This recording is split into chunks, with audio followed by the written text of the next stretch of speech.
Welcome back to our channel, where we share updates and untold stories about Catherine, Princess of Wales, and her royal family. Today, we bring you some news. King Charles's final decision over Princess Eugenie's royal role left Camilla in tears.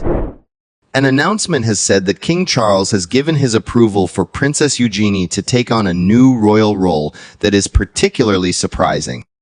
This causes Queen Camilla to get quite enraged because of the choice.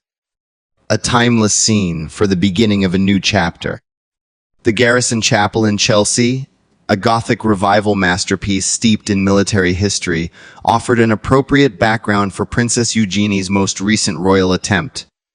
On the 22nd of May, 2024, the princess, who was 35 years old at the time, stood radiantly in the midst of a circle of 35 young innovators. Her grin reflected both her own personal pride and the objective of the institution. The look of this king was anything but typical. In her position as the recently announced mentor for King Charles's 35 Under 35 project, which is a flagship program marking the 35th anniversary of the King's Foundation, Eugenie's participation indicated a conscious move into the charity circle of her uncle, a monarch, who was keen to unite tradition with modern action. The occasion was replete with important meanings. In the past, the chapel served as a place of prayer for the household cavalry.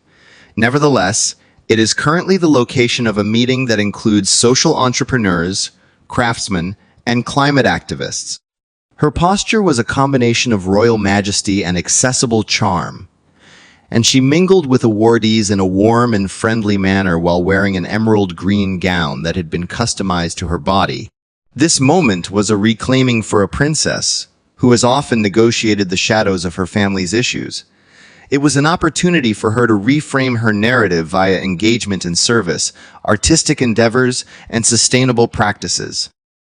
However, underneath the polished surface of this public debut was a complicated tapestry of palace relationships, generational upheavals, and the shifting role of the monarchy in a contemporary world that is fraught with conflict.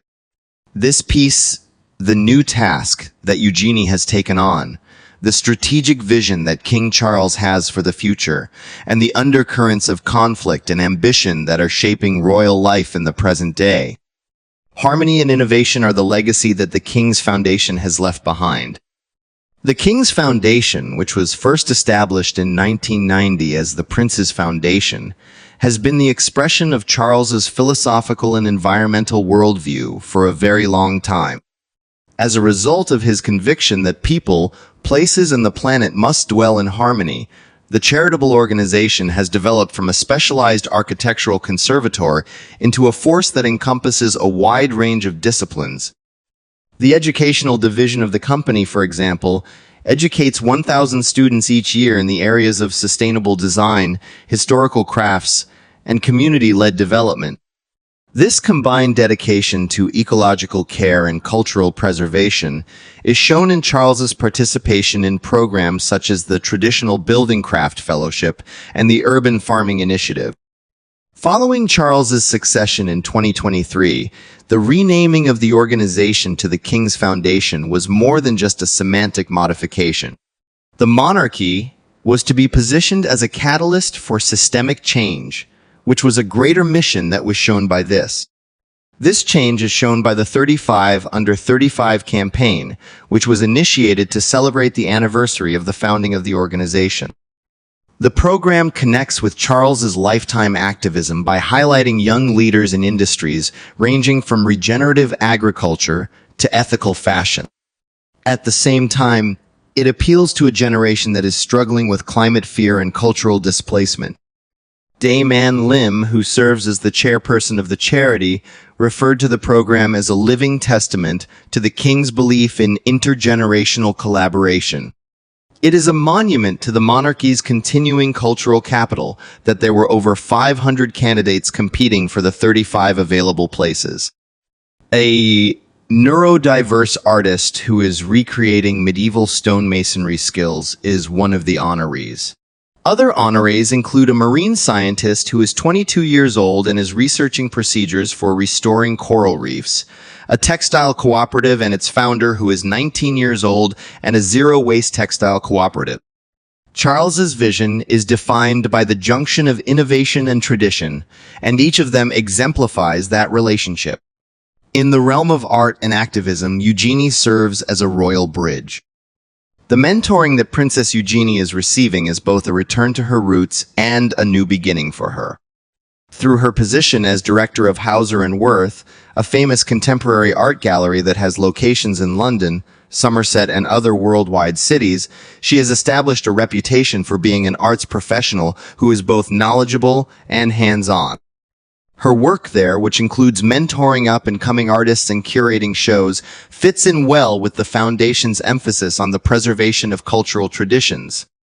However, her activism goes beyond the realm of galleries. Eugenie has been a strong advocate for sustainable living ever since she had her wedding in 2018, which was a milestone affair that prohibited the use of single-use plastics and chose flowers that were local and that were in season. Motherhood has increased the intensity of these duties. Through interviews, she has been open and honest about her determination to fight climate change for the benefit of her kids, August, who is 4 years old, and Ernest, who will be due in May of 2024. In the year 2023, she expressed her desire to her children that they would inherit a world in which trees still exist and seas are not choked by rubbish. Her combination of idealism and practicality is further shown by the fact that she was one of the co-founders of the Anti-Slavery Collective in 2017. Over £2 million has been collected by the project, which collaborates with non-governmental organizations, NGOs, and enterprises to prevent human trafficking. Additionally, thousands of survivors have been empowered via vocational training. Because she is both a member of the royal family and a working mother, Eugenie has a platform that is unlike any other. She maintains a job in addition to her royal obligations, which is a dichotomy that is well received by contemporary audiences. Her relatives, on the other hand, are dependent on the sovereign grant. The royal biographer Ingrid Seward makes the observation that she is relatable in a way that many senior royals are not, that she is. The obstacles that she has are comparable to those that are faced by other working parents. Her life is not a secluded one. Of talent comprised of the 35 under 35 cohort. The first class of 35 under 35 presents a list of Gen Z pioneers that reads like, who's who of the generation. One of them is through the use of immersive storytelling. Jack Harries, a filmmaker who is 31 years old and has a YouTube channel that has 12 million followers, demystifies climate science. FT was awarded to him for his documentary Drowning Sands 2022, which investigated the process of coastal erosion in Bangladesh. A Nigerian-British agronomist named Zahara Adeyemi, who is 24 years old, is a pioneer in the development of drought-resistant crops for sub-Saharan Africa. Lila Chen, a genius who is just 17 years old and who has the idea for a biodegradable glitter derived from algae that is already being utilized by Glastonbury Festival. Theo Randall, a skilled stonemason who is 29 years old, is restoring the medieval front of York Minster with hand tools. The Foundation's dedication to inclusiveness is shown in the diverse composition of the cohort, of whom 40% originate from low-income families and 50% identify as belonging to ethnic minorities. It was in her speech of announcement that Eugenie made the following observation: "These young people are not just the now. The world is already being reshaped by them, and it is an honor for me to be able to travel with them." It is important to note that mentoring is a two-way street. A conversation between people of different generations is encouraged by the foundation via the matching of awardees with notables such as Eugenie, designer Dr. Samuel Ross, who was nominated for the Turner Prize in 2024, and historian Alice Loxton. One of Eugenie's primary responsibilities is to make the art industry, which is infamous for its discriminatory practices, more accessible to younger creatives. Christina Murrin, the chief executive officer of the organization, is quoted as saying, "Access to galleries, patrons, and curators can make or break an artist." The knowledge of Eugenie contributes to the leveling of the playing field. The unseen hand of Camilla, an intrigue at the palace. But there are certain things that aren't in harmony inside the confines of Buckingham Palace. A subplot involving Queen Camilla, whose apparent uneasiness with her stepdaughter-in-law's burgeoning status shows deeper tensions, will be shown to be the driving force behind Eugenie's rise to prominence. Within the royal fringe for a considerable amount of time, Laura Lopes, who is 45 years old and a well-respected art curator, as well as the co-founder of the Lopes Gallery in Mayfair, has been working. Although Camilla has allowed Laura to participate in casual occasions such as attending the King's coronation and accompanying Camilla to an unveiling at the National Gallery in May, Laura does not have an official position. It is believed by many with knowledge of the royal family that Camilla secretly advocated for Laura to be included in the 35 under 35 mentoring program, noting her skill in the arts. It was stated that the request was denied owing to the fact that Laura is not a member of the royal family. According to the explanation of one source, the foundation required mentors who possessed both influence and institutional credibility. The public platform that Laura commands is not comparable to that of a titled royal, although she is a great curator. According to reports, Camilla's relationship with the York family has been tense as a result of this perceived snub. It is well known that the Queen Consort has a tense relationship with Prince Andrew, the father of Princess Eugenie. She was not present for the wedding of Princess Eugenie in 2018, claiming a previous obligation to a school function in Scotland. The rejection was regarded as a rebuke of Andrew's continuing legal and reputational troubles. Palace officials denied that there was any argument between them. Because of this, Eugenie's new job runs the danger of rekindling old rivalries. Camilla is a master strategist who is aware that being close to the Queen is a source of prestige. She is also very protective of lineage. An observer in the courtroom was quoted as saying, "She has fought hard to legitimize her place in this family." Is it possible that Eugenie, who has been tied to two scandals, Andrew and Harry, is gaining traction? It hurts a lot. Spares to strategic assets, the York sisters' transformation over time. The mentoring relationship between Eugenie and Princess Beatrice sheds insight on the progression of the latter's function. Both of the York daughters have expanded their public activities since Charles's coronation. None of them is considered a working royal. It was only in the spring of 2024 that they went to events like the Chelsea Flower Show, Easter services at Windsor, and a garden party at Buckingham Palace. These were all occasions that demonstrated their dependability and popular appeal. This peaceful reunion is in line with Charles's desire to strengthen a monarchy that has become thinner as a result of the departures of Harry and Andrew. It is more cost-effective. The slimmed-down strategy has resulted in gaps in regional outreach and specialized patronages. Into the picture come Eugenie and Beatrice, who are youthful, well-versed in the media, and unburdened by the burden of succession. They are the monarchy's special forces jokes. Katie Nicholl, a pundit associated with the royal family, deployed strategically to causes that need a boost, such as environmental activism, the arts, and youth engagement, without the overhead of full-time royals. As a result, the shadow of their father hangs. Both the $16 million settlement that Andrew received in his sexual assault case, 2022, and the fact that he continues to dwell at Royal Lodge continue to be lightning rods.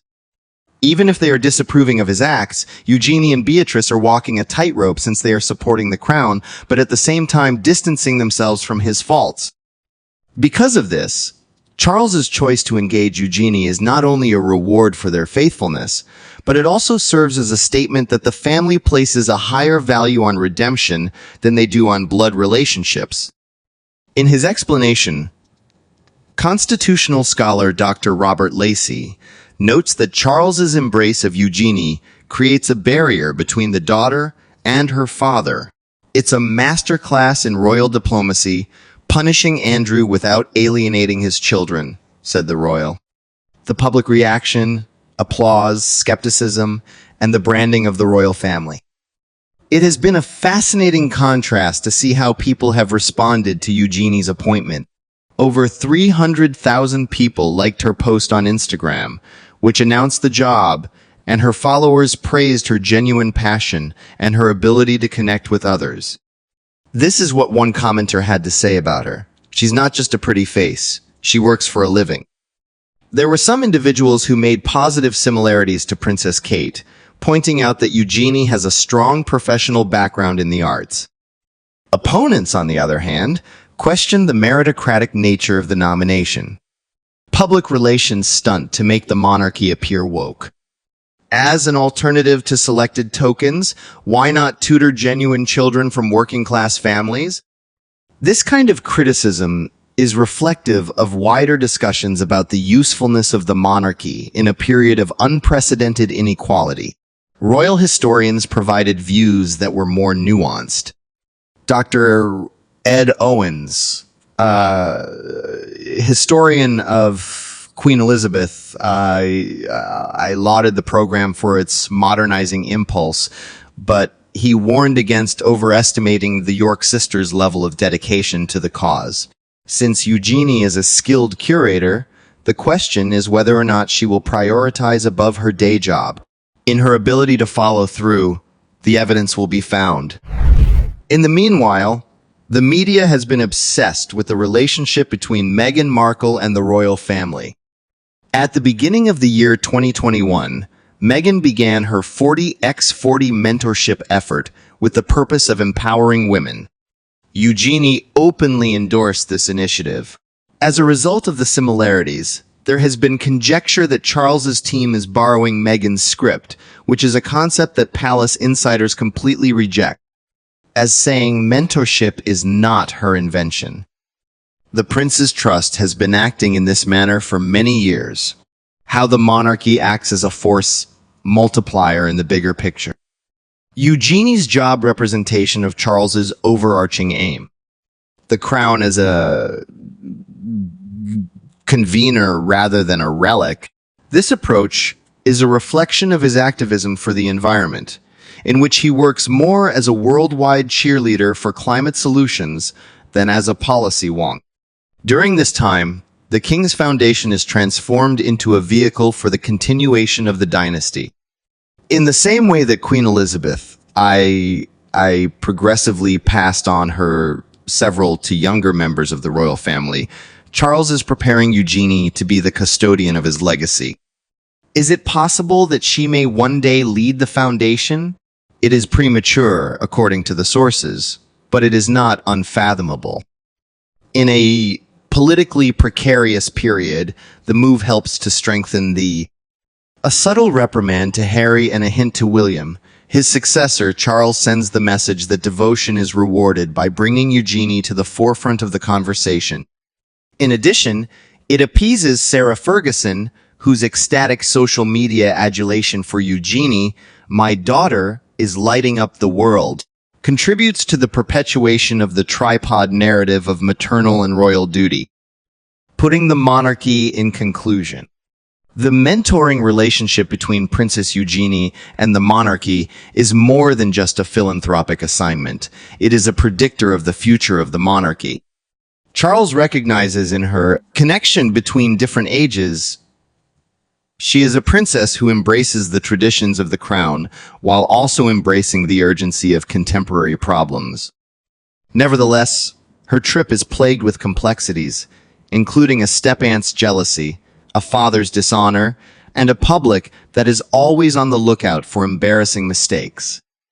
The real test starts when Eugenie begins to meet with her mentees, during which she will be holding seminars on environmentally responsible art methods and connecting emerging designers with gallery clients. Will her participation spark, or will it become less of a headline? The answer will not only determine her legacy, but it will also determine the capacity of the monarchy to remain relevant in a society that is eager for authenticity. At its conclusion, the story of 35 Under 35 is a metaphor for the power of hope. It suggests that even institutions as old as the crown are capable of adapting, that families are capable of reconciling, and that the most audacious ideas of the next generation might just be nurtured by the most unlikely of mentors, a princess who has a passion for art, a commitment to the planet, and the quiet resolve to redefine her place in history. Thank you for watching the video. Please let us know your thoughts, and goodbye for now.